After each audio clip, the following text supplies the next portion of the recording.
Yeah, Vigier does what I was completely incapable of doing, which is customizing a guitar and making it actually good in every way, you know. So you became acquainted with Vigier guitars in France. What's your year? It was in '97. I was doing a tour, one of my first tours, like 2 weeks. And then to one show, one of the reps from Vigier said, "Hey, I brought the guitar with me." I can't even do a French accent. I haven't been in France for so long, I forgot how to do their accent. Fuck. All right.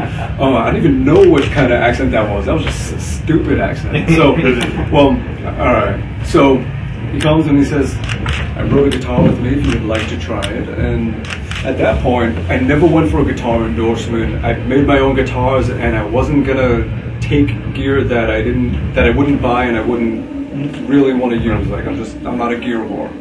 So I was like, I'll give it a try. I was like, I make my own guitars. I'm not looking for anything, but I'll try it. And I played the thing. I was like, wow, this thing plays really well. And I was like, you guys make good guitars. And then they started pointing out the things to me that were special about their guitars. Like first, the necks. They don't have a truss rod. They have that sheet of graphite rock going through it.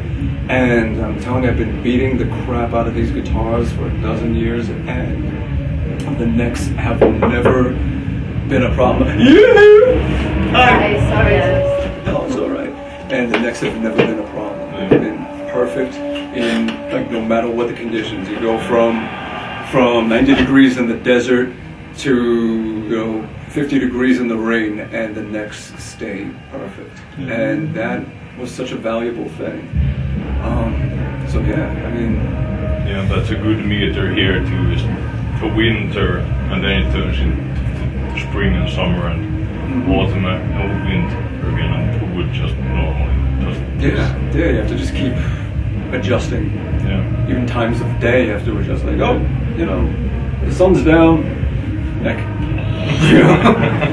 So yeah, the guitars have perfect necks and the feeling to play on them. The action, everything is great, consistent, no buzzing, no issues. The necks are great. They have that little 0 fret on them, so your first fret feels like the rest. I have to ask you about your signature model, since it has a Floyd rose. Yeah. Why can't you bend up on yours? Because is there any reason for it? I don't like floating bridges, because if you break a string, your whole guitar is out of tune. And the first time that happened to me in a show many years ago, I was like, this can never happen again.